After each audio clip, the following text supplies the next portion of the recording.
Louvado seja nosso Senhor Jesus Cristo, para sempre seja louvado. Em nome do Pai, e do Filho, e do Espírito Santo. Amém. Vinde, Espírito Santo, enchei os corações dos vossos fiéis e acendei neles o fogo do vosso amor.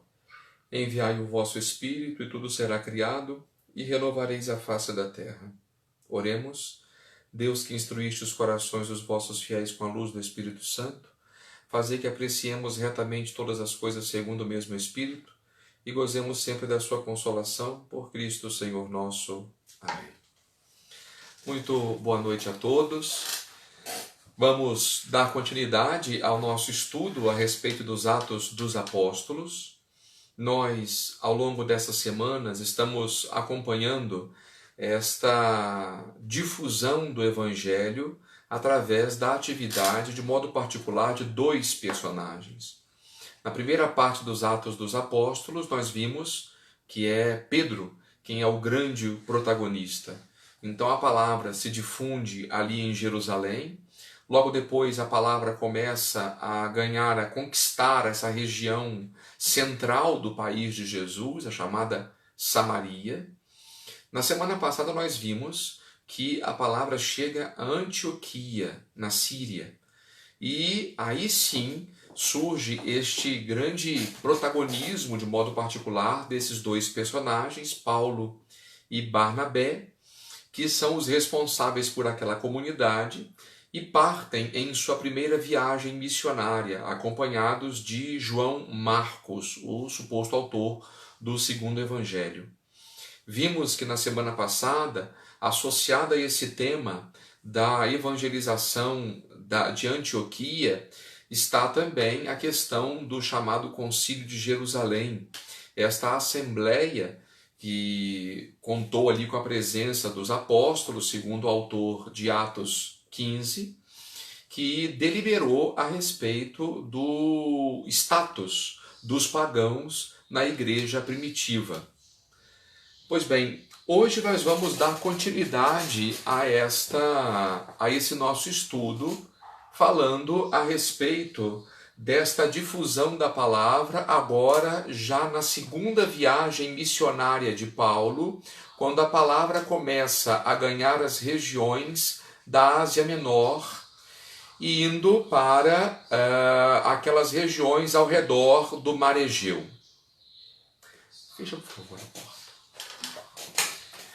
Então, nós vamos acompanhar nos Atos dos Apóstolos. Convido vocês a fazerem aí comigo esta leitura do capítulo, a partir do capítulo 16 dos Atos dos Apóstolos.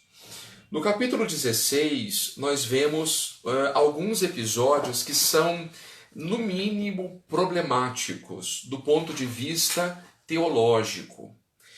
O autor aqui começa a falar que Paulo escolhe Timóteo, e a quem, inclusive, depois nós veremos que no Novo Testamento Paulo dedicou 2 cartas, não é? No seu epistolário. Então Paulo está na Cilícia confirmando as igrejas. Capítulo 16, versículo 1. Alcançou em seguida Derbe, depois Listra.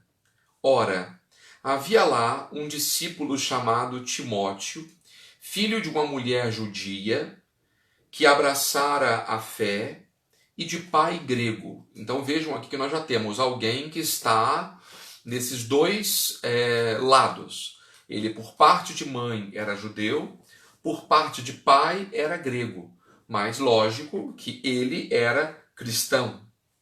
Dele davam bom testemunho os irmãos de Listra e de Icônio. Querendo Paulo que ele partisse consigo, realizou a sua circuncisão por causa dos judeus que havia naqueles lugares. É que todos sabiam que seu pai era grego. E aqui nós já temos um primeiro problema a respeito desta circuncisão de Timóteo. Porque, objetivamente falando, ela vai contra tudo aquilo que nós encontramos nas cartas de Paulo a respeito da observância da lei de Moisés. Por que eu digo isso? Paulo, em diversos momentos, por exemplo, na carta aos Romanos, na carta aos Gálatas, sobretudo, onde o tom é mais polêmico, Paulo afirma que os cristãos não estamos obrigados a observar estas práticas da lei judaica. E quando ele se refere a essas práticas da lei judaica, eram de modo particular a observância do sábado, a prática da circuncisão. Geralmente os meninos eram circuncidados no 8º dia, né? Sobretudo quando a família era muito observante, e assim a criança passava a ser membro do povo hebreu, as práticas de pureza alimentar. Então Paulo, ele se opunha radicalmente a isso. Por quê? Porque na concepção dos judeus daquele tempo, eles consideravam que a pessoa se tornava justificada, ou seja, um amigo de Deus, na medida em que seguisse estas práticas. Porém, Paulo tem uma visão completamente diferente a respeito desse tema da amizade com Deus. Para Paulo, o homem se torna amigo de Deus não porque observe este ou aquele preceito da lei, mas tão somente porque adere a Jesus Cristo mediante a sua fé. Ora, como entender então, como explicar nesse contexto esta circuncisão de Timóteo? Porque, de fato, ela vai contra a esta liberdade dos cristãos com relação à prática da lei.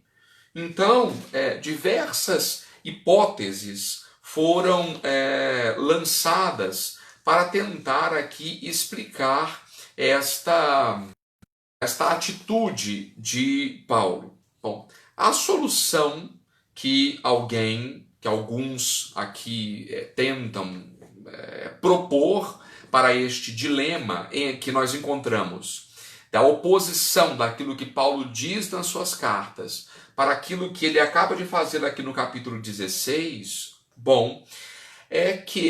alguns supõem que Timóteo, justamente por ser filho de mãe judia, ele devesse de fato passar pela circuncisão, porque isso era conveniente para Paulo.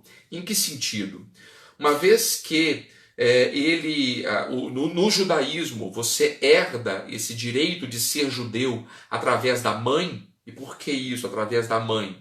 Porque não tem como você pode até não saber quem é o seu pai. Agora, não tem como saber quem é a sua mãe. Então, para o judeu, se você nasce de mãe judia, então você é de fato judeu. Então, é pela mãe que vem esta ascendência. Até hoje, inclusive, é assim. Pois bem, então, uma vez que Timóteo ele tinha esta ascendência judaica, na concepção de Paulo, alguns sugerem que seria interessante que Paulo, de alguma forma, vinculasse Timóteo ao judaísmo para que ele não fosse visto como um judeu emancipado, entre aspas. Não. Para Paulo, seria mais útil que Timóteo fosse visto como um judeu que se converteu ao cristianismo e assim ele tivesse mais trânsito entre os judeus. Bom, essa é uma hipótese que não sei se de todo ela é bastante convincente, porque não se trata, a circuncisão não se trata simplesmente de um ato exterior. Em lugar nenhum, Paulo, quando trata desse tema da circuncisão, ele fala que a circuncisão seja simplesmente uma operação de fimose. Ou seja, algo que não tem consequências religiosas. Em lugar nenhum, Paulo banaliza este ato da circuncisão. Para ele, de fato, é uma expressão de fé. Então, é pouco provável que na visão de Paulo, portanto, a circuncisão fosse vista desta forma, digamos até utilitarista, para alguns. Então, não sabemos ao certo porque, aqui é interessante perceber, quando nós falávamos alguns encontros nossos, que existem divergências inclusive teológicas, entre o Paulo das cartas e o Paulo dos Atos, aqui neste texto, de modo particular, do capítulo 16, o início do capítulo 16, isso fica extremamente evidente. É pouquíssimo provável que o Paulo, personagem, o Paulo histórico, digamos assim, ele tivesse cedido num aspecto tão importante quanto esse, uma vez que Paulo lutou com todas as suas forças contra o perigo de se judaizar, ou seja, o perigo de que os cristãos eles também tivessem a necessidade de observar as práticas judaicas. E ainda mais, lembrem-se na semana passada, quando comentávamos o Concílio de Jerusalém, os próprios apóstolos não impuseram esse tipo de obrigação aos cristãos. Né? Simplesmente algumas regras de pureza alimentar e regras referentes à questão de moral sexual, para que a convivência entre judeus e cristãos fosse possível. Né? Simplesmente isso. Agora, nada se falou a respeito da circuncisão. Tá? Então, é um aspecto que de fato chama a nossa atenção, e nós vamos, se fôssemos ler aqui alguns comentaristas, nós veríamos aqui opiniões diversas, mas o fato é que ainda é um mistério que isso daqui tenha acontecido. Né? Pois bem, o fato é que Paulo toma consigo Timóteo e eles passam a evangelizar, a ir a diversas partes levando a palavra. Um dos lugares onde Paulo passa é pela Frígia, depois a região da Galácia, versículo 6, ainda no capítulo 16. Impedidos que foram pelo Espírito Santo de anunciar a palavra na Ásia. Então vejam que aqui o autor dos Atos dos Apóstolos nunca atribui a evangelização das regiões à simples iniciativa de Paulo. Existe um desígnio providencial. É Deus quem conduz tanto Paulo como seus colaboradores nesta missão. Então eles foram impedidos pelo Espírito de Jesus, não sabemos por quê, por quais circunstâncias, mas vejam que quando nós falamos que Lucas não é simplesmente um historiador como outros da greco-romanos, por exemplo, porque Lucas procura extrair da história este olhar sobrenatural, esse olhar teológico. Ele atribui a Deus coisas que eventualmente poderiam ser atribuídas a outros fatores. Tá? Então isso é que é teologia da história que Lucas faz. Pois bem, chegando aos confins da Mísia, versículo 7, tentaram penetrar na Bitínia, mas o Espírito de Jesus não lhe o permitiu. De novo, aqui. Atravessaram então a Mísia e desceram a Troade. Ora, durante a noite sobreveio a Paulo uma visão. Um macedônio, de pé diante dele, fazia este pedido: vem para a Macedônia e ajuda-nos. Logo após a visão, procuramos partir para a Macedônia, persuadidos de que Deus nos chamava para anunciar-lhes a boa nova. Vejam que aqui, então, ele está em Troade e nesta visão que Paulo tem, portanto, num sonho, né, que ele atribui, de fato, a uma inspiração divina, ele vai para a Macedônia. O que é a Macedônia? A Macedônia é esta região que fica mais ao norte da Grécia. Portanto, até agora, o evangelho estava ali na região do Oriente Próximo, né, da Ásia Menor, mas agora, a partir, então, do versículo 11 dos Atos do capítulo 16, o evangelho finalmente chega à Europa. Então, vejam que os territórios vão sendo conquistados. É esse extremo norte da Grécia, né? E ela vai chegar através de Filipos. Inclusive, de novo, Paulo vai dedicar uma importante carta aos filipenses. E a comunidade de Filipos é esta primeira comunidade que Paulo vai evangelizar ao chegar na Europa, e era a sua comunidade do coração.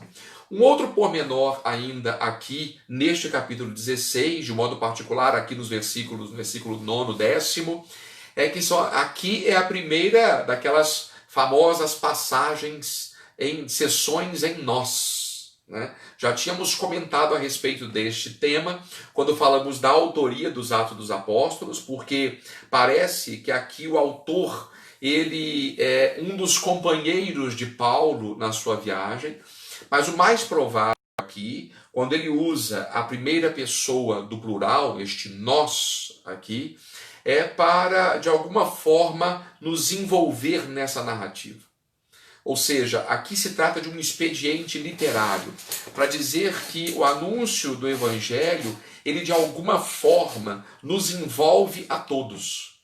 Então todos nós estamos comprometidos com essa difusão, com esta propagação do Evangelho. Daí então esta primeira pessoa do plural, que é bastante útil, inclusive, para poder para poder alcançar esses objetivos. Então, finalmente, no versículo 11, a palavra chega até Filipos. Como eu dizia a vocês, a comunidade de Filipos era a comunidade do coração de Paulo. Paulo tinha muito receio de receber, por exemplo, a ajuda financeira das comunidades que ele havia fundado. E qual é a razão disso? Paulo preferia trabalhar e ganhar o seu sustento com as próprias mãos, para que as pessoas não pudessem jamais acusá-lo de anunciar o evangelho a troco de dinheiro. Então Paulo tinha esse cuidado, ele, ainda que tivesse direito, ele diz, porque o operário é digno do seu sustento, mas ainda que ele tivesse direito a isso, Paulo abre mão desse direito em benefício do Evangelho, para que a sua missão não fosse jamais acusada de interesses outros, né, que não converter as pessoas para Jesus. Mas havia uma exceção a essa regra, e essa exceção está justamente aqui na comunidade de Filipos. Ele agradece à comunidade de Filipos a ajuda material que a comunidade enviou, e ele aceita de bom coração, ou seja, de todas as comunidades ele não de maneira alguma aceitava, mas desta comunidade, que era a sua comunidade do coração, Paulo aceitava e não via problemas nisso, problemas em ser mal interpretado, né? Enfim. E aqui parece, pelo aquilo que nós vemos nessas informações que o autor nos dá no capítulo 16, que a situação, a vida de Paulo não foi nada fácil aqui. Vamos ver o que o autor nos fala a respeito da comunidade de Filipos. Bom, antes de tudo, a comunidade de Filipos era uma colônia romana. O próprio autor nos fala disso aqui. O que isso quer dizer? Quer dizer que Paulo, aquele costume que Paulo tinha até então, de quando chegava numa cidade, a primeira coisa que ele fazia era o quê? Era procurar uma sinagoga para anunciar o evangelho. Uma vez que os judeus recusassem o evangelho, então ele partia para anunciar o evangelho aos pagãos. Aqui, neste caso, uma vez que se trata de uma colônia romana, Paulo pode ter se sentido um pouco um peixe fora d'água. Por quê? Porque simplesmente não havia judeus nessa comunidade. Não havia sinagoga aqui em Filipos. Havia um lugar de oração junto ao rio que passava perto dessa cidade. E aqui o texto, versículo 13, diz o seguinte: quando chegou o sábado, saímos fora da porta a um lugar junto ao rio, onde parecia-nos haver uma oração. Então vejam, sábado, que é o dia de culto dos judeus, então Paulo está procurando a quem anunciar a palavra. A quem anunciar, já que não havia sinagoga. Uma vez que ele vê ali esta possibilidade, as pessoas que aparentemente estavam orando, então Paulo viu nisso uma ocasião para anunciar o evangelho. Sentados, começamos a falar às mulheres que se tinham reunido. Então vejam que não se tratava de fato de uma sinagoga ou de uma comunidade judaica em sentido pleno, porque ele inclusive era uma comunidade formada, era uma reunião de mulheres, né? De novo, aqui, este lugar especialíssimo que as mulheres ocupam na igreja primitiva. São tantas as mulheres que assumiram o protagonismo na igreja primitiva. Por exemplo, em Jerusalém, Pedro, ao ser libertado da prisão, ele vai para a casa da mãe de João Marcos, ou seja, uma mulher que certamente cedia a sua casa para que ali os cristãos se reunissem. Aqui na comunidade de Filipos, de novo, dentre essas mulheres que estão lá rezando, se destaca uma de modo especial, que é Lídia, que era uma comerciante de púrpura, que insiste com Paulo para que ele seja hospedado em sua casa. Então vejam que a casa de Lídia se transforma em esta igreja doméstica, esta casa que acolhe de fato os cristãos, e acolheu o próprio Paulo. De novo, as mulheres aí sendo esse sustento, esse apoio, né, esse alicerce na vida da igreja. Então, naquele momento, essas mulheres que foram batizadas, e assim começa a comunidade cristã na cidade de Filipos. Porém, ali acontece um incidente. A partir do versículo 16, Paulo fala, o autor descreve o encontro de Paulo com uma menina que tinha um espírito de adivinhação. Essa menina ia atrás de Paulo gritando o seguinte: estes homens são servos do Deus Altíssimo, que vos anunciam o caminho da salvação. Quem era essa jovem? A jovem aqui não é identificada.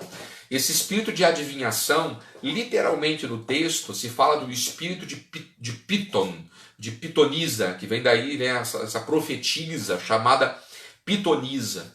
Quem era ela? Piton, inclusive, é uma serpente, né, que era atribuída à serpente esses poderes mágicos, divinatórios, etc. Não é?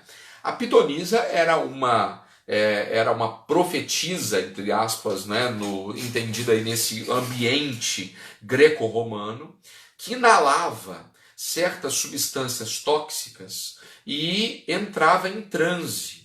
E nesse estado alterado de consciência, ela proferia uma série de palavras incompreensíveis e os sacerdotes ao seu redor tentavam oferecer aos consulentes o significado daquelas palavras misteriosas. Então havia diversos oráculos, diversas profetisas nesse sentido. Então esta menina, de modo particular, ela era utilizada nesse sentido. E diz aqui o texto dos Atos dos Apóstolos que ela gerava lucro para os seus amos. E o que Paulo faz? Paulo faz uma espécie de exorcismo aqui nessa menina. E, com isso, estes homens acabam perdendo a sua fonte de renda. E, por causa disso, eles começam a instigar os moradores da cidade, de modo particular as autoridades contra Paulo, dizendo que eles estão subvertendo a sociedade. Né? Agora, vejam que nós temos de diferenciar aqui um dado histórico, que isso de fato pode eventualmente até ter acontecido historicamente, esse confronto de Paulo contra essa manifestação da religião pagã, isso de fato pode mesmo ter acontecido, e temos de extrair aqui, sobretudo, esse ensinamento teológico, né? Ou seja, mesmo neste ambiente sobrenatural, digamos assim, místico, todos dão testemunho da verdade, da veracidade do evangelho anunciado por Paulo. Né? Esse é o ensinamento básico. E em segundo lugar, algo que não pode ser desprezado por nós de maneira alguma, é justamente essa dimensão da teologia da cruz. Né? Porque, afinal de contas, o próprio Jesus mesmo diz que quem quiser vir após mim deve renunciar a si mesmo, tomar a sua cruz e segui-lo. E é interessante que, juntamente com o anúncio do evangelho, começam a vir as provações, as perseguições para a vida de Paulo. Por exemplo, o resultado desse complô que armaram contra Paulo, o próprio autor aqui dos Atos nos diz, versículo 22, amotinando-se a multidão contra eles, os estrategos, depois de mandarem arrancar-lhes as vestes, ordenaram que fossem batidos com varas. Depois de lhes infligirem muitos golpes, lançaram-nos à prisão, recomendando ao carcereiro que os vigiasse com cuidado. Recebida a ordem, este os lançou à parte mais interna da prisão e prendeu-lhes os pés no cepo. Então vejam que o anúncio do Evangelho, ele gera esses incômodos para o evangelizador. Então Paulo e os seus colaboradores são açoitados, depois são presos e lançados na parte mais funda da prisão. Mas, juntamente com a teologia da cruz, podemos dizer assim, existe também o outro lado, o lado da teologia da glória, porque a cruz, sem essa perspectiva de ressurreição, ela obviamente seria simplesmente desgraça, né? Assim como para Jesus, também na vida do discípulo. Da mesma forma, aqui acontece nesse texto de hoje. O autor não para na prisão de Paulo. A palavra não está aprisionada. O que acontece? Nesta noite, Paulo e Silas, em oração, cantavam louvores a Deus enquanto os outros presos os ouviam. De repente sobreveio um terremoto de tal intensidade que se abalaram os alicerces do cárcere. Imediatamente abriram-se todas as portas e os grilhões de todos soltaram-se. Então vejam de novo aqui esta intervenção divina. Muito embora nós a todo instante falemos aqui desta missão de Paulo, dessa segunda viagem missionária, agora Paulo chegando finalmente na Europa para anunciar o Evangelho, não podemos nos esquecer de que o grande protagonista dessa história é o próprio Deus. E isso fica muito claro, o autor dos Atos dos Apóstolos a todo instante nos dá essas pílulas. Por exemplo, quando diz que o Espírito Santo nos impediu de ir para tal região. O Espírito de Jesus nos impediu de fazer isso. Em sonho, nós fomos chamados para ir para Troade, para ir para Macedônia. Agora, vejam, Paulo, Silas presos, de repente um terremoto e os grilhões se soltam. Por que isso tudo? Porque o protagonista da história é o próprio Senhor. E o resultado desta história, nós também já vemos aqui. O carcereiro, ao perceber que as portas das prisões estavam abertas, ele pensa em tirar a própria vida, e Paulo o impede de fazer isso. E não somente isso. Paulo, naquele contexto, anuncia ao carcereiro a palavra, ele é batizado ali mesmo no cárcere, depois ele o conduz até sua casa, e lava as feridas de Paulo e se alegra com ele, etc, etc, etc. Bom, o resultado disso, o resultado desta missão de Paulo em Filipos, chega a ser um pouco até tragicômico. Por que isso? Porque Paulo era um cidadão romano, juntamente com Silas. Eles eram cidadãos romanos. O que isso quer dizer?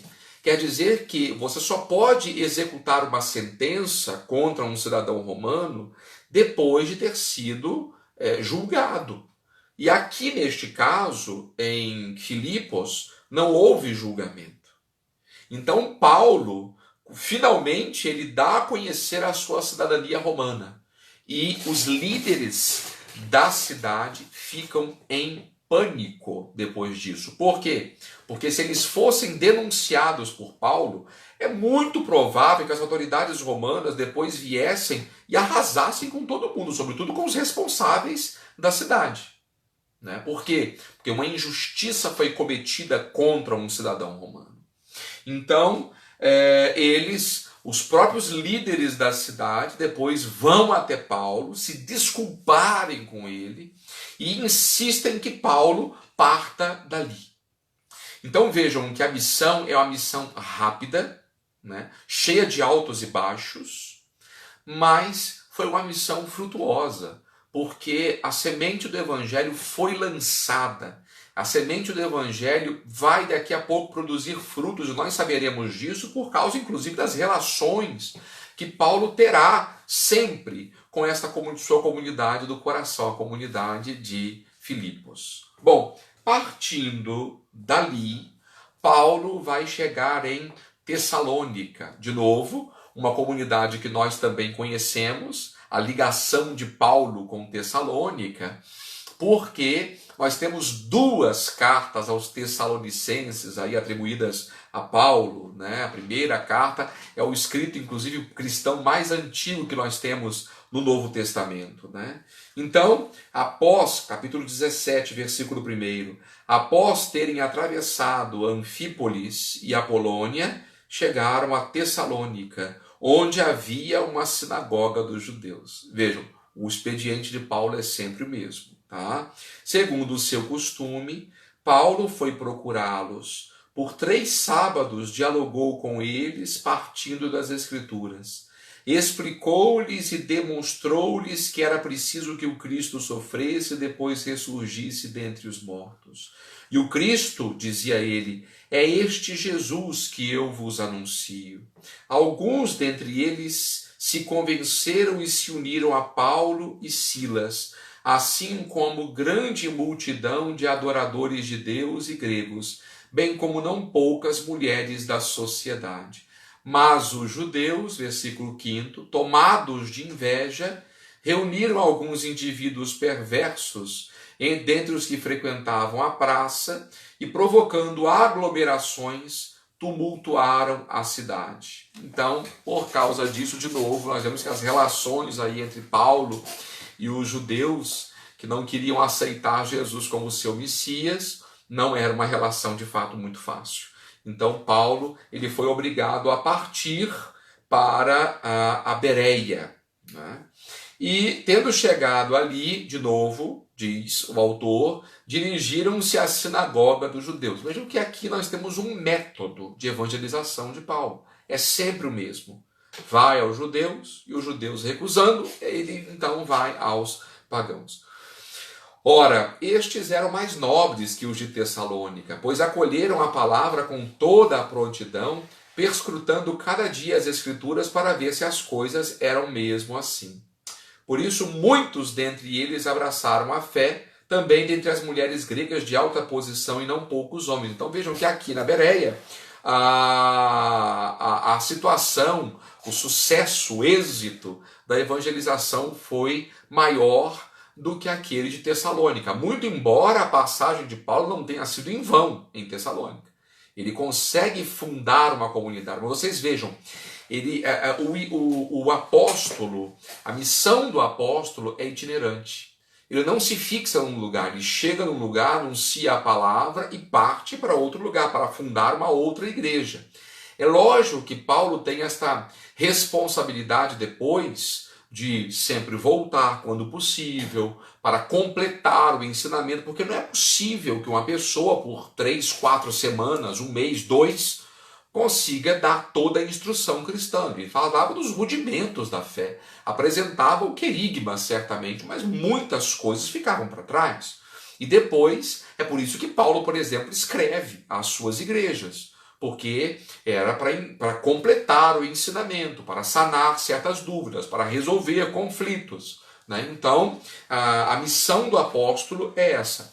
E o que acontece? Os judeus, aqui no versículo 13 do capítulo 17, diz que os judeus de Tessalônica, quando souberam do êxito da missão de Paulo e Silas na Bereia, eles foram até lá e instigaram as autoridades contra Paulo e Silas, e eles tiveram de partir de novo. E finalmente eles vão chegar em Atenas. Aqui nós vemos Atenas nesse momento, não é que fosse uma cidade importantíssima, comercialmente falando, não, certamente havia outras cidades mais viçosas, economicamente falando. Mas Atenas, de fato, representa esse coração do mundo grego, da mentalidade grega.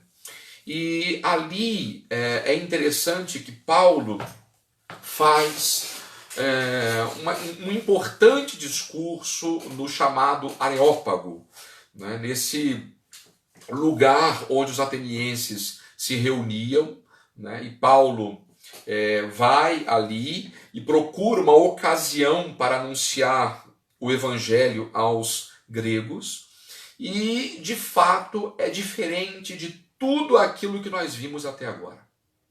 Até agora, até o presente momento, muito embora nós não tenhamos aqui nem em Filipos, nem em Tessalônica, nem na Bereia, grandes informações sobre os discursos de Paulo, mas o autor nos dá alguns lampejos do que seja isso. Paulo, partindo das Escrituras, ele anuncia Cristo. Ou seja, Jesus é aquele no qual as Escrituras, o Antigo Testamento, encontram cumprimento, sua plena realização. Então, para judeus, isso tinha todo sentido, porque os judeus, é evidente, que estimam o Antigo Testamento, reconhecem o valor das Escrituras do Antigo Testamento. Entretanto, aqui, o que acontece em Atenas é radicalmente diferente. Aqui nós temos um modelo de discurso, porque não nos esqueçamos de que não tinha ninguém anotando as palavras de Paulo ali em Atenas, né? Não tinha ninguém gravando as palavras de Paulo. É provável, então, que Paulo tenha dito algo parecido. O que é que Lucas faz? Ele coloca nos lábios de Paulo uma espécie de discurso que os cristãos certamente faziam aos pagãos. Aqueles que não conheciam as escrituras dos judeus. Aqueles que não reconheciam nesta escritura, até aquele momento, ao menos, a palavra de Deus. Então não tinha sentido fundamentar no Antigo Testamento absolutamente nada, porque eles nem conheciam o Antigo Testamento. Então, no que Paulo se baseia? Vejamos aqui, capítulo 17, a partir do versículo 22, estas famosas palavras de Paulo aos atenienses. Cidadãos atenienses, vejo que sob todos os aspectos sois os mais religiosos dos homens, pois percorrendo a vossa cidade, observando os vossos monumentos sagrados, encontrei até um altar com a inscrição ao Deus desconhecido. É interessante esta observação aqui de Paulo. Ora bem, o que adorais sem conhecer, isto venho eu anunciar-vos. Então vejam aqui, em vez de Paulo partir do Antigo Testamento para falar de Jesus, Paulo procura outro ponto de apoio, algum ponto que ele tenha em comum, para a partir dali anunciar o Evangelho. Então ele parte, por exemplo, da religiosidade dos atenienses. De modo particular, os epicureus, né, que eram, de certa forma, podemos dizer que eram ateus, porque eles atribuíam a criação deste mundo, né, a nada de sobrenatural, eram simplesmente conjunções de átomos, né, segundo os epicuristas, né? E ainda que não se Deus existe, ele não intervém nesta realidade. Então era esta a visão que, de modo particular, reinavam em algumas escolas filosóficas daquela época. Também os estoicos, né, com certas exigências morais, não é? Então, enfim, de modo particular, é para esse tipo de público que Paulo está anunciando o Cristo. Então ele parte desta bagagem comum, ou seja, vocês são homens religiosos. Então, ainda que vocês tenham aqui altares dedicados a diversos deuses, mas tem uma aqui que é ao Deus desconhecido, ou seja, vocês têm tanto receio de que tenha escapado algum, que vocês colocam aqui um altar para este Deus que eventualmente vocês ainda não conhecem e que pode, às vezes, por ciúme, querer fazer um mal contra nós. Então, é sobre este Deus que eu vos anuncio.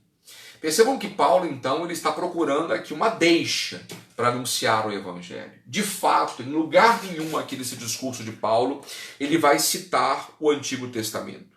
Ele fala da criação, deste Deus que fez todas as coisas, deste Deus que modelou com a sua sabedoria todas as coisas. Então é a partir daí que Paulo fala, anuncia a boa nova da salvação. Mas nem tudo Paulo consegue encontrar uma base de apoio entre o evangelho e esta cultura helenista, essa cultura grega a qual Paulo estava se dirigindo nesse momento. Paulo chega num momento que ele tem de romper, ele tem de falar de uma coisa completamente inusitada. É justamente o anúncio que Paulo faz da ressurreição de Jesus. E qual é o problema aqui? Segundo a mentalidade grega, de modo particular, isso vem desde o platonismo, não é? O corpo ele não é muito bem visto em certos círculos gregos de modo particular, né? O corpo é visto como uma espécie de prisão da alma. Então, como que eles viam? A morte era a ocasião em que, de fato, a alma se desprendia desse cárcere, desta prisão. Só que Paulo está anunciando a ressurreição. A ressurreição para os gregos seria quase que andar para trás. É você voltar para a prisão. Então, quando Paulo finalmente anuncia a ressurreição de Jesus, o que os gregos falam? Ah, tá bem, começam a caçoar dele. Noutra ocasião, nós te ouviremos falar a respeito disso. E simplesmente o discurso de Paulo, que cita ali certos escritores antigos, ele cita Arato, que é um escritor do século III a.C., grego, não é? Então vejam que Paulo se preparou muito para poder se dirigir aqui a esses atenienses. Talvez tenha sido o discurso mais mal sucedido de Paulo. Apesar de toda a oratória, toda a retórica de Paulo, ele não conseguiu convencer aquelas pessoas do evangelho que ele anunciava, exceto poucas, dentre os quais aqui o autor dos Atos dos Apóstolos nos fala de Dionísio, né, o Areopagita, bem como uma mulher de nome Dâmaris, e ainda outros com eles. São pouquíssimos, portanto, os que se convertem diante dessa mensagem de Paulo. E aqui nós temos um outro problema, não é? Porque parece que está tudo muito redondinho aqui, né? Porém, quando Paulo, por exemplo, fala a respeito dos pagãos, na carta aos Romanos, por exemplo, Paulo fala que Deus entregou os pagãos à perdição por causa de sua soberba. É interessante que no início da carta aos Romanos, Paulo se debruça a respeito da situação, da condição dos pagãos diante de Deus. Eles são culpados? Qual é a conclusão que Paulo chega? Sim, eles são culpados diante de Deus. E por quê? Porque apesar de eles terem toda a instrução, toda a sabedoria, sondarem os mistérios do universo, eles poderiam ter conhecido a Deus. Mas o que eles fazem? Eles trocaram o Criador pelas criaturas. Eles decaíram na idolatria. E por causa disso, Deus os entregou às suas próprias paixões. Deus os entregou à condenação. Ou seja, Paulo faz um juízo bastante negativo a respeito da situação dos pagãos, quando ele escreve ali a carta aos Romanos. Parece que esta visão negativa, ácida de Paulo, ela de fato não está presente, ao menos aqui nesse discurso que nós vemos em Atenas. Parece que de fato aqui é uma coisa mais estereotipada, mais estilizada, como eu já disse. É provável que Lucas tenha colocado nos lábios de Paulo essas palavras. Mas é interessante que quando Paulo, por exemplo, escreve aos Coríntios, que de fato, saindo de Atenas, Paulo vai para fundar a comunidade de Corinto. Quando Paulo escreve aos Coríntios, ele diz que ele chegou lá, não chegou muito bem na comunidade. Paulo confessa isso na sua primeira carta, né? Eu não cheguei lá aqui muito bem. Agora, ao chegar aqui, eu não quis saber de outra coisa, de anunciar outra coisa, a não ser Jesus Cristo e Cristo crucificado. É interessante essa observação que Paulo faz na carta aos Coríntios. Por quê? Porque quando ele se dirigiu aos gregos, em Atenas. Ele tentou fazer esta abordagem através da retórica, através desse convencimento, digamos assim, mais persuasivo, usando a sua razão. E o que Paulo colheu com isso foi um retumbante fracasso. É interessante que Paulo não foi expulso de Atenas, tá? Paulo não foi expulso de Atenas. É a única comunidade da qual Paulo não foi expulso, mas aparentemente ele foge. Ele foge por causa desse fracasso, desse seu anúncio missionário. Então ele provavelmente chegou em Corinto abaladíssimo. Abaladíssimo. E o que Paulo então decide fazer a partir desse momento? Bom, ou seja, eu não vou confiar na retórica. Eu não vou confiar. Se o evangelho ele produz algum tipo de fruto, se ele produz algum tipo de resposta das pessoas, isso não se dá por causa da minha eloquência. Isso não se dá porque eu sou um instrumento excelente, etc. Não. Isso se dá por causa da própria força do evangelho. É por isso que Paulo diz, eu só quis anunciar a vocês Cristo e Cristo crucificado. Ou seja, a força do evangelho está aqui. Está aqui. Então, por exemplo, nós sabemos muito bem que podemos aí ter comunidades sem recurso nenhum. Sem recurso nenhum. Às vezes são comunidades paupérrimas, que não dispõem, por exemplo, de um ambiente para poder fazer uma catequese de maneira digna, que não dispõem de um som bom, que a estrutura mesma da igreja é péssima. Mas a vida cristã ali é vibrante. A vida cristã é vibrante porque a força está justamente nisso, está no evangelho, na vivência das pessoas, naquilo que o evangelho produz naquelas pessoas. Então, Paulo não está preocupado com esse tipo de coisa, de estrutura, mas não, ele quer anunciar Cristo e Cristo crucificado e ponto, e basta. E basta. Né? Saindo de Atenas, Paulo vai para Corinto. E ali é interessante que Paulo vai ficar 1 ano e meio na comunidade de Corinto, o que é também bastante estranho. Tá? O que é bastante estranho. Por que isso? Como eu já disse, esse ministério itinerante de Paulo, ele praticamente ele para ali em Corinto. Não sabemos ao certo o que levou Paulo a permanecer tanto tempo em Corinto. O fato é que o autor dos Atos dos Apóstolos nos diz que ao chegar em Corinto aconteceu algo importante. Paulo se encontra com 2 colaboradores provenientes de Roma. Quem são esses 2 colaboradores? Priscila e Áquila, é um casal, né, marido e mulher, que tinham sido expulsos de Roma pelo imperador Cláudio. E é interessante que esta informação de fato se sustenta. Nós temos alguns historiadores antigos que falam que Cláudio, esse imperador, ele teria de fato expulsado alguns judeus de Roma que estavam causando tumulto na cidade. Não sabemos ao certo a razão disso. É provável que esse tumulto seja por causa dos cristãos que anunciavam aos judeus a pessoa de Jesus. Então estavam tendo brigas, conflitos. Quando eu falo conflitos, chegavam inclusive às vias de fato, né?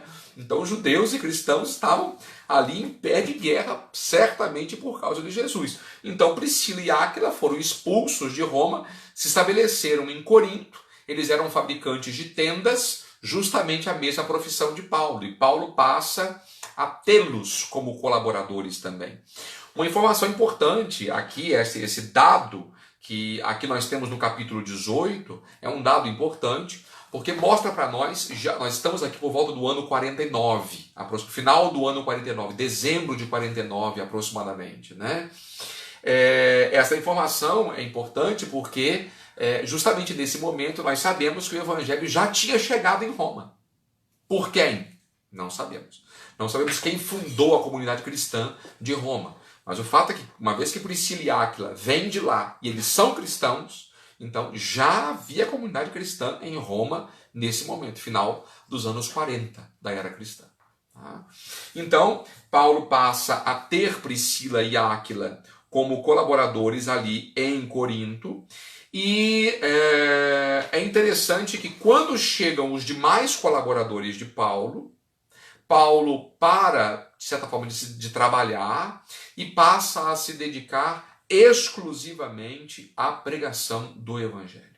Então Paulo se sente mais livre para pregar o Evangelho, né? Depois, Paulo vai para Éfeso. E lá em Éfeso, ele funda essa comunidade. Temos ali um incidente em Éfeso, né? Primeiramente, Paulo se encontra com Apolo, que inclusive é mencionado na primeira carta aos Coríntios. Apolo é um personagem extremamente misterioso, inclusive. Não sabemos se ele é judeu, se é grego, se é cristão, se ele é discípulo do Batista. Não sabemos muita coisa a respeito de Apolo, tá? É provável que ele fosse um cristão, mas um cristão que recebeu somente os rudimentos da fé. Tanto que esse ensinamento de Apolo vai ter de ser completado por Priscila e Áquila depois.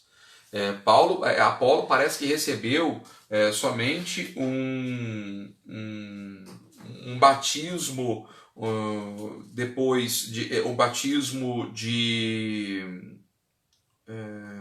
João Batista, né? Depois, inclusive, teremos algumas informações de que na comunidade de Éfeso havia outros discípulos do Batista, né, que tinham somente recebido o batismo de João, mas não tinham ainda recebido o Espírito Santo.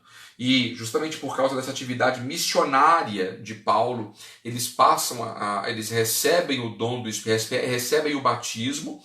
Paulo impõe as mãos sobre eles recebem o dom do Espírito Santo, e assim a comunidade cristã de Éfeso estava criada. O fato é que esta missão de Paulo em Éfeso é uma missão também tumultuada, porque em Éfeso ficava o grande templo de Atenas, né, uma das maravilhas, inclusive, do mundo antigo, e os peregrinos que para lá se dirigiam costumavam comprar certas imagenzinhas da deusa Atenas, né, feitas em ouro. Esse souvenir geralmente está associado ao santuário. Por exemplo, a gente vai a Aparecida, volta de lá com a imagenzinha de Nossa Senhora, com um tercinho. É muito natural que ao redor dos grandes santuários surja esse tipo de comércio, né? Os devotos gostam disso. Então aqueles pagãos que frequentavam aquele templo, antes de ir para casa, levavam essas estatuetazinhas da deusa. Só que com a pregação de Paulo, muitos começaram a se converter ao cristianismo e os ourives começaram a ter prejuízo, e por isso perseguiram Paulo e expulsaram Paulo de Atenas. Então, assim, a missão de Paulo termina em Atenas, inclusive um relato bastante interessante esse aqui do capítulo 19, início do capítulo 20, porque os cristãos de Atenas, eles ficam muito comovidos quando Paulo se despede, agarram Paulo pelo pescoço, porque parecem que não verão Paulo mais, ou coisas desse tipo. Ou seja, aqui já começamos a vislumbrar o fim da história. A partir do capítulo 20, nós veremos que as demais missões de Paulo, todas elas serão marcadas por essa perspectiva de fim. Aí começa já a se projetar muito nitidamente esta morte do apóstolo, justamente por causa do anúncio do Evangelho. Seja como for, esta segunda viagem missionária de Paulo percorreu mais de 1.200 quilômetros, boa parte desse trajeto ele fez a pé. Nós vemos aqui alguém extremamente apaixonado por Jesus Cristo. Alguém que não se deixava abalar diante das provações, muito pelo contrário. Ele encarava as provações como fazendo parte do seu ministério, uma exigência do próprio anúncio do Evangelho. Então, olhar para esse testemunho de Paulo e, de fato, se inspirar na nossa própria missão, nosso próprio apostolado, né?